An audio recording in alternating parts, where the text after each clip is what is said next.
Hey boys, welcome back to some more NRL Supercoach 2022. It's going to be the round 10 review, and as you can see, we got 984, which is top 33%, which is not good, but it was a low scoring. It was a very low scoring round. I think I reckon around that 1,050, mid 1,000s is probably sort of the par score, and obviously high 1,000s was good, and then, you know, anything above that was a very good score. But yeah, we dropped some rank, not the worst in the world. Dropped almost 200 spots to 801. So still maintaining that top 1,000, and that's the thing. Like within that top 1,000, even like probably the top, honestly, probably like 10,000. The points are not that like spread apart. So you have a good week, you get the right captain, next week you get the bad captain, you're going to jump up and down pretty quickly. So yeah, we're still going pretty well. I'm happy with the team overall. There's a couple of things that have been screwing me over, but let's get into how we went overall for the team. And so one thing I should mention, I'm annoyed because I didn't get to do, I was going to do a video at the end of last week. I recorded a video, right? And I went to you know, render it and whatever else, and there was no audio. I had no audio in my goddamn like 30 odd minute video. I was filthy, and I didn't get a chance to redo it. So you didn't actually see my final trades for last week, but we'll go through what I did. How we scored. So yeah, we'll start with dummy halves. Harry Grant, 58. You know, not bad. I don't think he had any real attacking stats. It was obviously a game that it was a game that the Storm got beaten very comfortably without Hughes, without Papenhuyzen, Smith, a couple others. It was a bit of a flogging, and they didn't really have much footy at all. So it was not the best game for Grant, but he still got 58 points, so you can't be too disappointed there. Tom Starling, 47. I was pretty happy with this one because of goddamn he was on the bench once again without Adam Elliott there. I selected him as my reserve pretty comfortably. Even if Elliott did play, I was probably going to select Starling anyway because he's got the potential to go big in 60 minutes. But they played the young fella Wolford for the first 20 odd minutes, and and I was mad. He still he had so much, like, he pretty much just defended that whole second half. It's annoying too because the Raiders were good when Wolford was on there because they had the footy. Like the Raiders had all the footy in that first 20 odd minutes when Wolford was on there. And then the rest of the game when Starling was out there, it was pretty much defense. So, yeah, he made a bunch of tackles, got 47 points. I can't be too displeased there.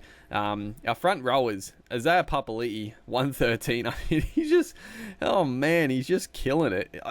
I cannot believe it. Like last year he had a breakout year. He probably averaged around the same, that 80 mark, and it seemed like a one-off. Like I had no thoughts of getting Papali'i in this year at all. And then all of a sudden he does the exact same thing this year. So I was very happy I picked him up like a few weeks ago. He has not let me down once, and he's a must-have. You got to have him in your front row.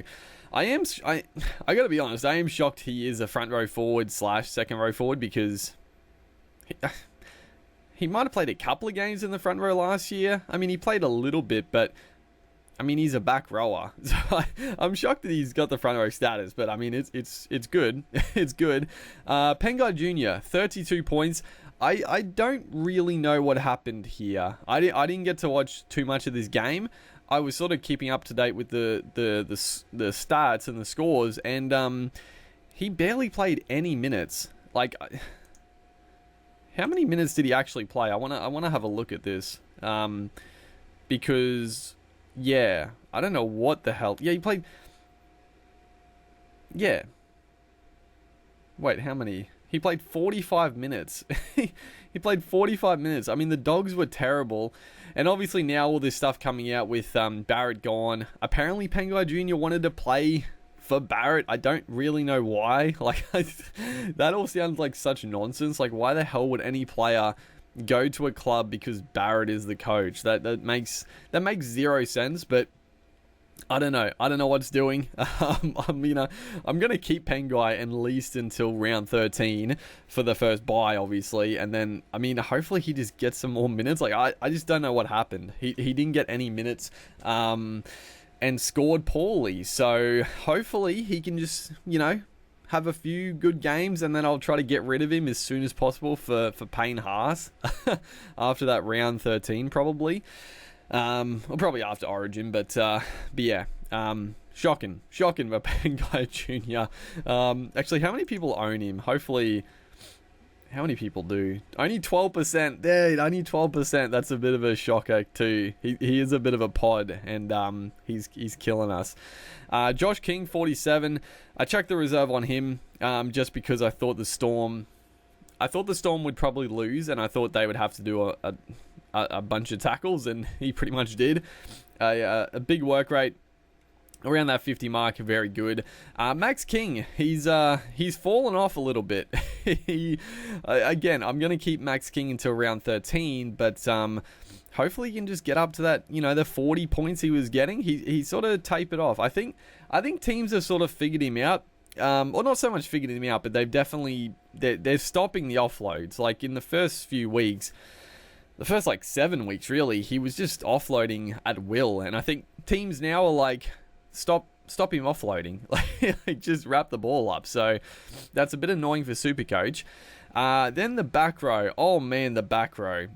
This is some real shocking stuff here. Talakai 34. I'm not worried, honestly. I know a lot of people are jumping off. Well, not a lot. I've seen a little bit on Twitter, people thinking about selling him, and I'm sure a fair few will. But I think Talakai's a keeper. Honestly, he'll get the center wing update pretty soon. I don't exactly know when that is, but when he gets that, I'll shift him into the center wing. I think he'll be, he's going to be one of the top center wing options every week. So I'm not bothered. Honestly, he didn't, I don't know, the Sharks were so bad. Let's be real. The Sharks were so goddamn bad. I don't even know. Holy hell, they were so shit. Matt Moylan is just killing Talakai. When they have this overlap, he just keeps dummying or hitting the front man at all times. He just never goes out the back. Also, the one issue with Talakai is the fact that I think Wade Graham has sort of stuffed up Talakai a bit, because Graham, don't get me wrong, Graham is a good player. He's been a good player for a long time, but I've never been a huge fan of him. I feel like he's always been a guy that overplays his hand way too much. Like, you've got halves in the team for a reason. He doesn't have to be another half. It's good if your back rower can ball play a bit. But he tries too much, and he just takes away the simplicity of just some nice backline shifts, getting some early footy to your strike center. You've got him doing all sorts of the line. It's quite frustrating. So yeah, that's one issue. Jason Tamalolo, 24. It was, this one. The Cowboys were good. They were obviously flogging the Tigers, and Tamalolo just didn't come back on the field, which it's annoying, because if I don't think it's going to happen that often, but I think the Cowboys are going to come back down to earth pretty soon. But yeah, that was a bit of a shocker. Angus Crichton, 42. Again, I brought him back in, like I said last week. He's just, I don't know, the work rate's just not there. I'm probably just going to, like I said, I'm not going to trade Crichton out at this point. I've sort of made my bed now. I've got to, lay in it, so to speak. I'm not going to trade Crichton out, even if he goes poorly, because I'd be too mad if I had to trade him out. But I don't know, just the work, he's not getting that many attacking stats, and just the work rate. They're just not giving him the footy. The tackles aren't really up, so I don't know. I don't know what's going on with Crichton, but at the end of the day, like I think he's still going to be one of the better second row options come end of the year. Adam Elliott did not play through illness. Now that's that's annoying because I think team list came out and I don't think he was in the 17. So I don't know what's going on there. Maybe they give him another week off. Like I'm not a huge fan of Elliott, but I do think the Raiders are better when he's starting. So I'm not overly concerned. Like surely when he's back to full fitness, he comes back into that starting lineup, right? Like I'd be a little shocked if he didn't. But the annoying thing is that because he didn't play last week, that Wolford came in, like I was saying before, and he looked pretty good. Like, you know, he looked pretty sharp. So does that take Elliott away from the big minutes? I don't know. I think it's stuffed us. Goddamn Elliott getting fucking sick. Oh man, just an absolute killer, dude. Kelma Tuolangi 46, which is nice. So gonna see a little bit more cash there. Tuolangi, I'm probably getting rid of this week. I'm probably getting rid of him this week, and I'll say the guy I'm getting in after this. Ben Trebojevic was the guy we brought in last week, so I made 2 trades. There was some options for me, but I brought in Ben Trebojevic for Brodie Jones. Now, unfortunately, Trebojevic has now done his AC, so he's not playing this week. Harper comes back in, which is not good because if Harper just plays half decent, then he probably just maintains that spot and Ben just doesn't get back into the side. But, you know, it is what it is. I jumped on Trebojevic just because he was going to, you know, he was a bottom dollar cheapie. He was going to make a bunch of cash. It was sort of the time to get on. And honestly, like I said, there were options for me to get other players. But it just wasn't a good week for it. With the wet weather, with some of the matchups, like I'll talk about the halves here. So Nathan Cleary, 85. Pretty good. Very good. Blake Taft, 67, which is very nice. I had the reserve on him and, you know, he got some nice points, which is lovely. Dylan Brown, 47. Honestly, not bad. That was pretty much all in base stats. He didn't really have too many attacking stats. And Lockie Ilias, 33. So, speaking of halves, last week I could have gone Ilias to Cameron Munster. And you're probably thinking, why would you not do that? But Munster, I wasn't expecting him to go that big last week. And if I went Munster, I had to go... Well, I didn't have to go Ben Trebojevic. But I probably would have used my last trade boost if I went Cameron Munster. So I thought, you know what? I'll save the trade boost. I don't think Munster is going to go like 100 plus against the Panthers in wet conditions without Hughes and Papenhuyzen. And yeah, because how many did, if we look now, I've almost got $1 million in the bank now, which is nice. So yeah, Munster got 49. So I'm pretty happy that I didn't jump on early. I think I'm going to get Munster this week because I think he's going to come out firing against the Cowboys. And then we look at the back line. Oh, geez. So we brought in Ruben Garrick with a whopping 20 points. What can you say? At the end of the day, I'm still happy with the Garrick pickup. I mean, that was his lowest score easily. Because if we look at Garrick, right, he's not really a up and down type winger generally. The first week against the Panthers, not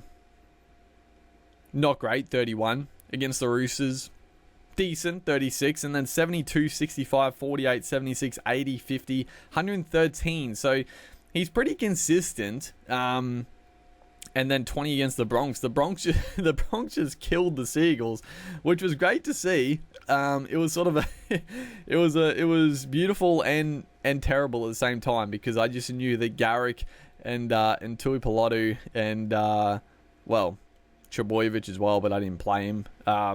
They were going to struggle, but it was great to see my Broncos killing it. It was fantastic at the same time. So yeah, Garrick. It also didn't help the fact that Tom Turbo is definitely still injured. But yeah, in saying that, I'm still not concerned. You know, I even went into that week. I knew it wasn't going to be, well, I say it wasn't going to be high scoring. I mean, the Broncos put on mass points, but I wasn't expecting Garrick to get 100 or anything because of the conditions. So I brought in Garrick because it was just a good trade to make. He plays round 13. He'll be a good vice captain or captain option. He'll probably should play fullback in that round as well. He's got the goal kicking. He's generally, his average is 60. So I think it was a good trade, even with the low score. Taylor May 44. Tago 105. A lot of people jumped off Tago. How many people? 60% of people still have him, so not that many, but I know quite a few people were looking at selling May and Tago. I just don't see it. Like, I feel like both these guys are keepers. Like, I mean, maybe after round 13, maybe Tago is the guy that you could make way for another centre winger that's a keeper, but I mean, I don't know. Like, I don't know. He's got the base stats, and then the Panthers have the attack when it's on offer. So I don't know. We'll assess after round 13 and then see if there's any other better options, I guess. But at the moment, well, I guess that's the one thing.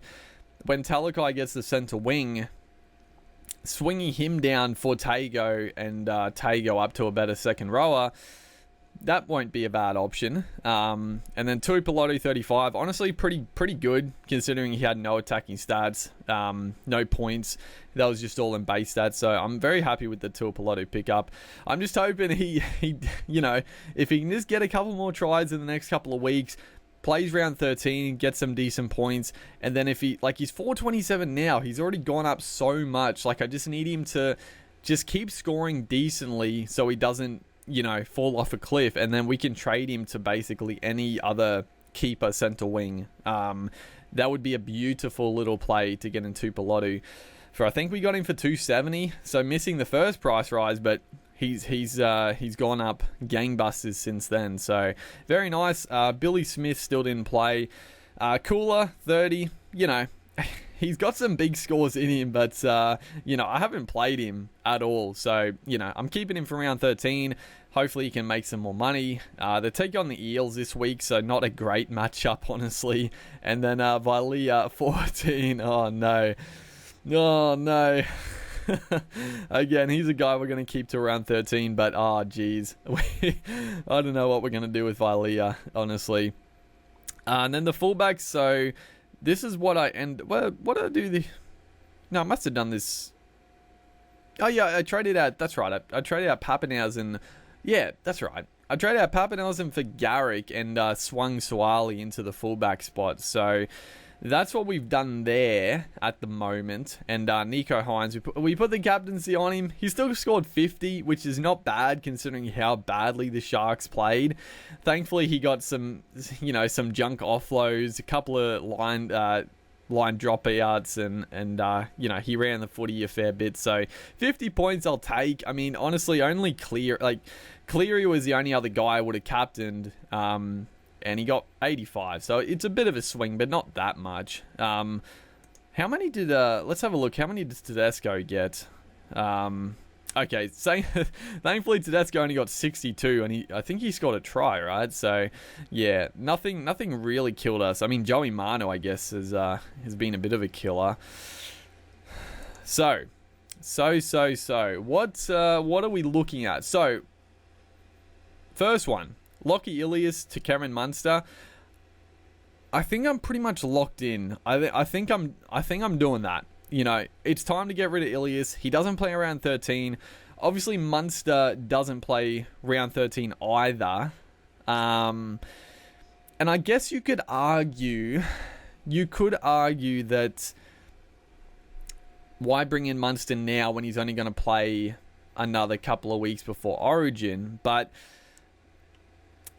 you're going to want Munster. And I feel like he's going to go big against the Cowboys. So I feel like just bring him in. Looking at this, so Cody Walker, 86. He's starting to score okay. So people that brought in Walker a few weeks ago are starting to feel pretty good. But I just feel like it's the best. Like any other 5'8", like I'm not going to bring in Dearden. I mean, I know he plays round 13, but no, there's no chance I'd bring in Dearden. Croker, Walker plays round 13, but he's just, I wouldn't bring in Walker. Drinkwater, I'm still not. You can't bring in Drinkwater this this week. I feel like I might bring in Drinkwater potentially on round 13. I'm definitely not picking him up this week against the Storm, and then they've got the Panthers next week. So I'm going to go Munster. Still leaves me with $502,000. So I'm pretty good. I'm pretty good on money. I don't. That's the other thing. Like, I'm not that fussed on the cheapies. There's a couple other guys. So, but what I was gonna think about was actually, could I do that?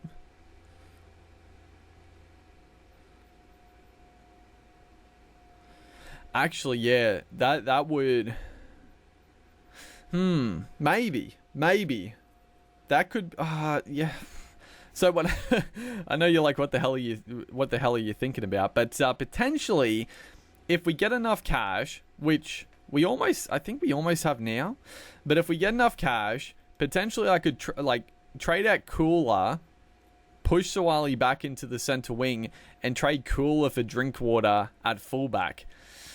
That could be an option. If Cooler can just jag some attacking stats in the next couple of weeks, get up some money. Now, I know he does play round 13, and I would lose a number, but, Drinkwater is obviously a better option for round 13 than Cooler, I would suspect. So that's an option for Drinkwater. And then the other trade that I was pretty much locked into, and that is Tuolungi to... This will obviously cost me a bit of money, so I'll be down a bit, but not Olakau'atu.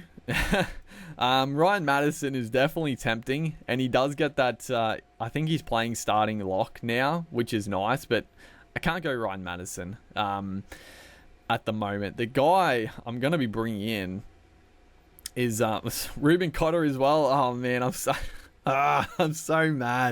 I'm so mad that I couldn't have started Cotter at the start of the year. He was a lock-in. For me. The fucking Todd Payton just naming him on the bench when he first came back and then switching him to starting. I kept being like, nah, I won't get him. Like, if he's not playing big minutes, he's not worth it. But he's just a monster. But you can't bring him in now. He is a certainty for Origin. If he doesn't get picked for Origin, I'll be shocked. I'll be angry and I'll be shocked. But the guy I'm bringing in, where is he? He's actually pretty cheap now, which is also beautiful.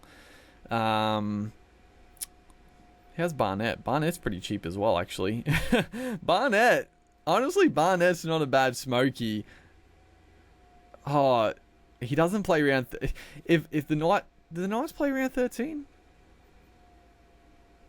I'll have to check on that.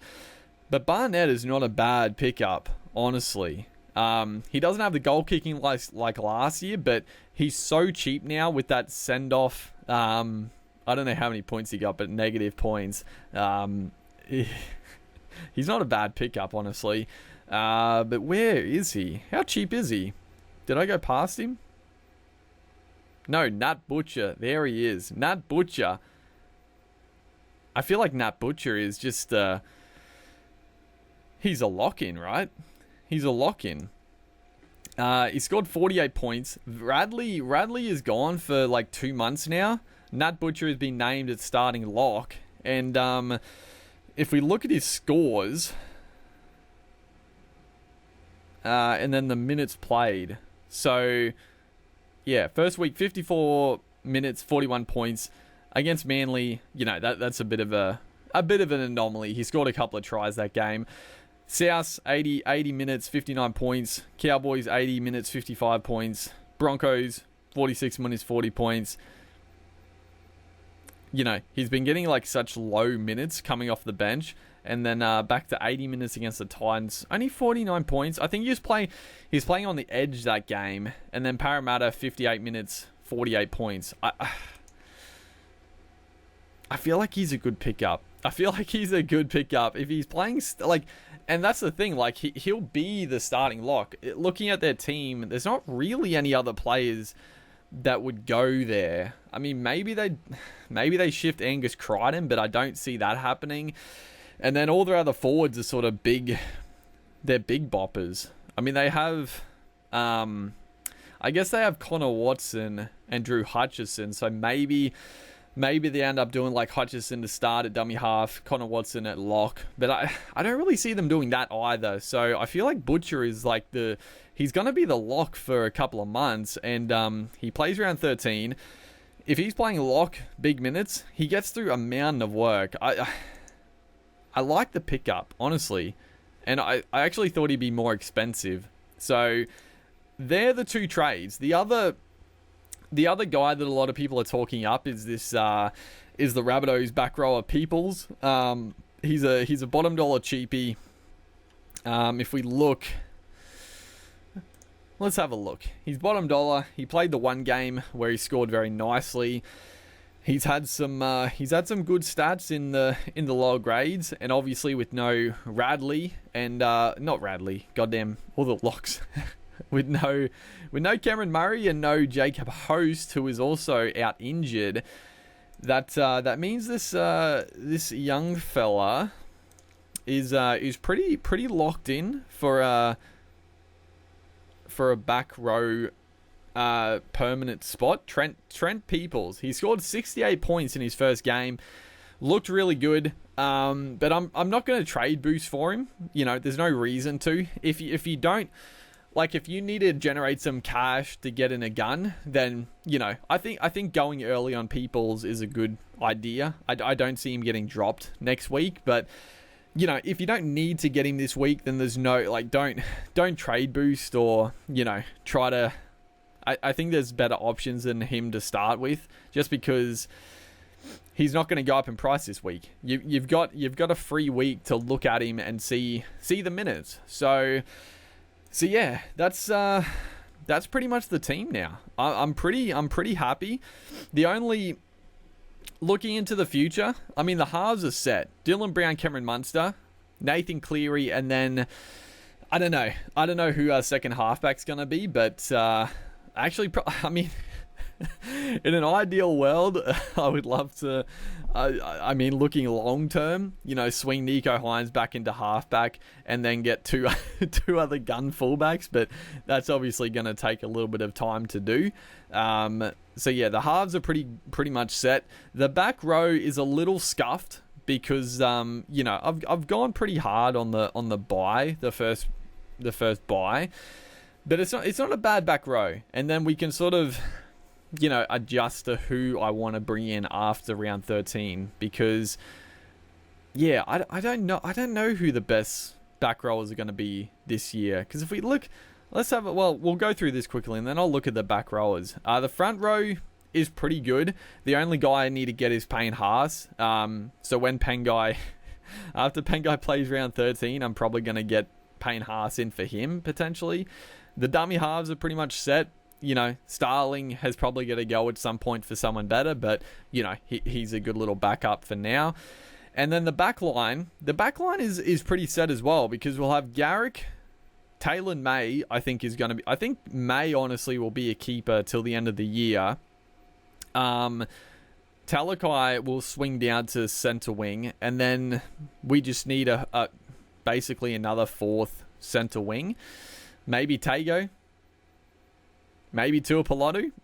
I mean, honestly, if Tuapolotu stays there and you know, they get back fully fit with Turbo and all that, like, he could get some serious points. And then the fullbacks, we obviously need to bring in, you know, we need the gun fullbacks at some point, but it's not really urgent at the moment. So, yeah, as it is now, I'm pretty happy overall. And we'll get rid of Star. We'll put Butcher as another reserve. I like the Butcher pickup. I think he's only, you know, he's averaging 48, but he's going to be playing big minutes at lock. You would think, like, he is a workhorse, but usually he does like the big minutes at second row. Like, that's sort of what he's done this year, I think. at lock, he's going to be doing a lot more work. Probably less minutes, but yeah, I like the Butcher pickup. 369 as well. Like, that's very cheap. And I think, you know, Tuolangi to Butcher, I think is a good trade regardless. And he's got a bit of attack in him. He does like to score a try. Couple of offloads. So, yeah. But let's have a look at the back rowers, because I don't know. This year, usually the back rowers are such lock-ins, but I feel like this year it's been a bit all over the shop. Like, I know for a fact Papali'i is going to be easily the best second rower this year, without doubt. Yeah, Papali'i and Talakai, like, they are clear winners. Well, Papali'i is clear winner, 848, and then Talakai 710. Cameron Murray was going great, but obviously injured. Kikau is fourth, surprisingly. I guess the attack is just, it sort of just kept coming this year. He's been their main go-to. I feel like they've gone to him way more than usual. Isaiah Yo's been good. Kalamatangi, but I'm not, like, I wouldn't be bringing in Yo or Kikau or Kalamatangi.